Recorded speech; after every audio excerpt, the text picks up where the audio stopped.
was our strategy. Unfortunately, the Swati, unfortunately, they release whatever that they release in the media, which I'm not going to talk about. As I said, it is in Swaziland. I'm glad that you all understand that you shouldn't be talking and bringing such documentation that are in court that must go out into the media. It's just disappointing. But basically, it's not because we were fooling the public, but we wanted to make sure we don't compromise this and we follow the law. We know how much each received, how much they were paid, but we're not going to divulge it because it's part of the case. Not much. Let's continue. Well, we're going to continue to the article. All of these details that they don't want to tell us. Times of Swaziland have released an article that has details. I'm going to go through it. Please. Manzini, an amount of 800,000 rands was reportedly paid and shared among the alleged killers of rapper Keenan Jard Forbes, popularly known as AKA. And the title of the article says AKA suspected killers were paid 800,000 rands. And it says AKA and his friend Tibz were gunned down in February last year on Florida Road in Durban, and the rapper was standing outside the Wish restaurant when a gunman walked up to him and shot him in the head. The rapper died instantly. The accused persons from Durban, Siyabonga Gezani Ndimande Ngcele and Malusi Dave Ndimande Mj.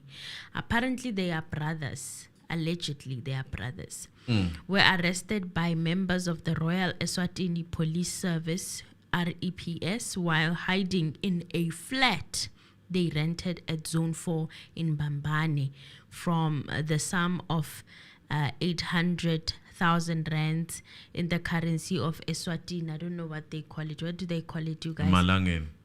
The currency, but the money. It's a Malangen. Emalangeni, 800,000 Emalangeni. Then Demande brothers are alleged to have received 133,000 rands as their share. And besides the charge of the alleged murder of the rapper, they are also facing 2 other charges where they are alleged to have ended the lives of 2 South African businessmen. So already they have the profile of being Ngabis. They are quite dangerous as they are being described. So brothers, they are saying that then Demanded brothers who are aged between 28 and 29 respectively made their maiden court appearance before Manzini Principal Magistrate David Kumalo yesterday. They were remanded in custody pending the formal application of their extradition to their home country. So right now they have started the extradition process of them, and they were arrested on Saturday, and the process of extradition started sometime this week.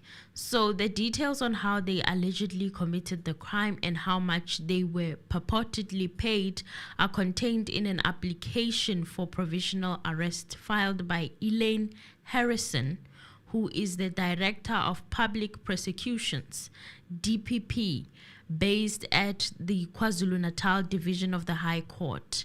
According to the charge sheet, the first count against the suspects was that of murder of Forbes. They are also facing charges of conspiracy to murder, unlawful possession of firearms and ammunition, and money laundering. The DPP narrated to the court that in February 2023, Forbes' first deceased, a prominent South African musician, was hired by Philani Kweyama to perform at a club called Hugo in Durban, KwaZulu-Natal. She submitted that on Friday the 10th, 2023, Forbes arrived in Durban via King Shaka International Airport.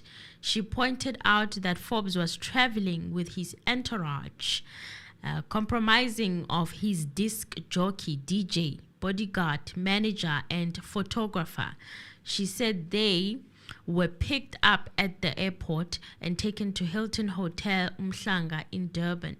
The Forbes entourage was followed by a grey BMW from King Shaka Airport to Hilton Hotel.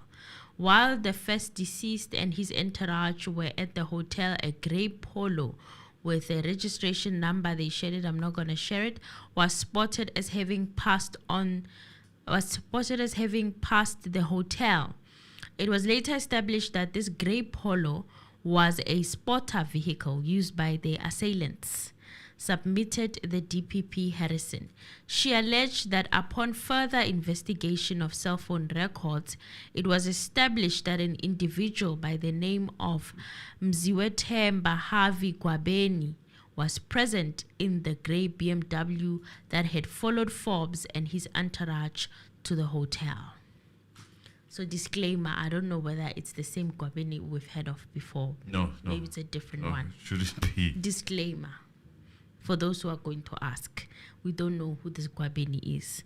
So according to Harrison, it was also established that Gwabeni had allegedly hired the grey Polo that was used as a spotter vehicle. The DPP stated that cell phone records also placed Siyabonga and Lindokuhle in the vicinity of the Hilton Hotel. She alleged that approximately at 5:30 p.m., Forbes and his entourage were transported to Wish Restaurant, situated at 198 Florida Road, Morningside, Durban. And by the way, that Wish Restaurant closed down sometime last year. Allegedly, it closed down. So it's no longer there now. So, and there it's different business, a different business entity. Harrison submitted that when Forbes and his entourage arrived at the restaurant, Forbes was met by Kweyama, the owner of Wish Restaurant. Kweyama, according to the DPP, invited Forbes to have a haircut at his saloon that was based inside Wish Restaurant. I remember seeing footages of this on the night the incident happened, and it was so. But they AKA was there having his haircut during the day just before performing there. So Kweyama, according to the DPP, invited Forbes to have a haircut at his salon that was based inside the Wish Restaurant, and she stated that Forbes proceeded to the salon while his entourage sat at the bar area. She highlighted that after the haircut, Forbes joined his entourage for a meal and drinks. There were also posts of that on his social media, and they were seated inside the restaurant. Harrison went on to submit that while having supper, Forbes was joined by Tibz, the second deceased. She brought it to the court's attention that the second deceased knew Forbes very well, as he was his previous manager. Yes, that's true. It was established that a spotter had been positioned inside the restaurant watching Forbes. So a subpoena in terms of Section 205 of the Criminal Procedure Act 51 of 1977 was obtained for the spotter. The information received from Standard Bank upon the Section 205 subpoena established that the Standard Bank card belonged to Lindokuhle Mhlaliseni Ndimande, and that the said account was opened on the morning of the incident by Lindokuhle, submitted by the DPP. Harrison averred that a video footage outside the Wish Restaurant revealed that the grey Polo stopped outside the restaurant while Forbes was inside the restaurant. She alleged that the clothing of the person who alighted from the vehicle and entered the restaurant was the same as seen in the video footage, as being the African male that was later identified as Lindokuhle Mhlaliseni Ndimande. She pointed out that the tracking report on the grey Polo placed the vehicle in the vicinity of Hilton Hotel and later at the Wish Restaurant. According to the DPP, sometime later, a white Mercedes-Benz C200 was also spotted passing the restaurant.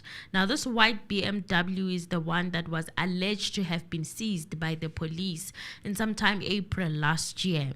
And when the news came out, they were quickly debunked to say that they were not true. She stated that after the Mercedes-Benz passed the restaurant, it came to a stationary position approximately 100 meters from the restaurant at approximately 10:10 p.m. And the first deceased, Forbes, and his entourage. When they say Forbes, they mean AKA, guys, that his surname is Forbes. And his entourage, accompanied by the second deceased, Mkhwanazi, exit the restaurant through a passageway leading onto the pavement of Florida Road. The deceased, or the first deceased, is seen on a video talking to the second deceased and hugging him. Now, this is the description of that traumatic video footage that was circulating on X on the night that he passed on. A suspect wearing a cap is seen crossing Florida Road and approaching the first deceased from behind, submitted Harrison. She mentioned that at the same time, another suspect wearing dark clothing and a cap is also seen crossing over Florida Road and positioning himself between the two vehicles. Harrison said the first suspect, Siyabonga, was further observed armed with a firearm approaching Forbes and then aiming for his head. She alleged that the second suspect, Lindoguhle, maintained his position and simultaneously fired shots in the direction of both the deceased, Forbes and Mkhwanazi. The DPP said Forbes fell to the ground and Mkhwanazi ran into the passageway and fell.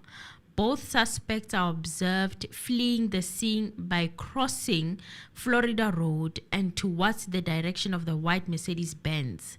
The suspects jumped into the Mercedes-Benz and left at a high speed, submitted Harrison. She stated that investigations were immediately conducted at the scene after the murder of Forbes and Mkhwanazi, and it was established that they died at the scene. 2 spent 9mm nickel cartridges were found close to the body of the first deceased. 4 spent 9mm cartridge cases were found in the vicinity of where the second suspect has positioned himself, and video footage from the inside and outside the restaurant was secured. Postmortems were conducted on both the deceased, and the cause of death was consistent with gunshot wounds, she argued. So the investigation section now, they're saying the DPP stated that the investigating officer traced the Mercedes-Benz and was informed that it was used in the commission of a murder and attempted murder and was recovered near Cato Crest Informal Settlement. She mentioned that it was believed that the Mercedes-Benz was the same vehicle that was used as a gateway vehicle in the commission of the murders of Forbes and Mkhwanazi outside Wish Restaurant in Florida Road. She said this was determined by the investigations conducted by the investigating officer. Upon investigations carried out at the scene where the Mercedes-Benz was abandoned, it was established that there had been attempts to set the vehicle on fire by one of the suspects, submitted the DPP. He alleged that one of the suspects also purchased airtime from a tuck shop situated a few meters away from where the vehicle was abandoned. Harrison went on to state that investigations revealed that Siphamandla Ngcobo was identified as the person who recharged his phone with the airtime purchased from the tuck shop, and she says Siphamandla was arrested on March the 29th, 2023 and charged with robbery with aggravating circumstances. So Siphamandla is already in custody. They've already caught him last year. Then the records.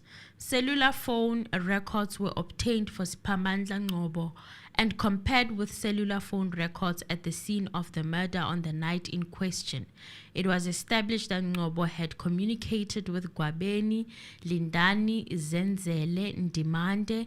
Lindani's cell phone records were obtained, and he was also placed in the vicinity of the Florida Road where the murders had taken place. So the DPP argued that she brought it to the court's attention that at the time of committing the offense, the suspects were residing at flat 604, Capella Flats in Malusi, South Beach, Durban, KwaZulu-Natal. She informed the court that the accused were suspects in 2 charges of murder, and warrants of arrest in both matters were authorized by a magistrate in the district of eThekwini. So the DPP brought it to the court's attention that the basis of the authorization of the warrant of arrest was that the whereabouts of the duo was known and they were traced to the kingdom of Eswatini. The suspects are expected to again appear at the Manzini Magistrates Court on Tuesday, and the Crown was represented by Principal Crown Counsel Macebo Nxumalo, while the suspect is Sife Ngwenya. So they have Eswatini lawyers representing them there for this whole case and extradition process. So this is quite interesting, the details of the investigations and how they went and how they put it together. I'm hearing cell phone records. I'm hearing the movement or the tracking of the BMW, the grey Polo. So I don't know, man. I don't know, but how they were saying it in the press conference, it's reminiscent of something I've seen before and heard before with the current trial that's giving us sleepless nights. So this one, I don't know how it's gonna go, but we'll see with the court appearances how it goes. I don't want to talk too much. It's still early stages. Let's see what this develops into and what it becomes. But hopefully they have the right people this time. So you Allegedly. you arrest people, you keep them there for long with other cases and not this one. that you could have found through some of them. You could have found through this So, case. The question here would be, what happens if you do that and eventually you find that these people are not the right people? Are you going to let them go? That is the question I have. Once it's in media, they must forget. No one is going home. This one's going to be a bit shorter than Senzo's case. Yeah. A bit shorter unless they have money to fight. But it looks so going to be shorter. No, this one is a done one. The court appearance is going to be shorter than what's happening with Senzo's case, in my opinion.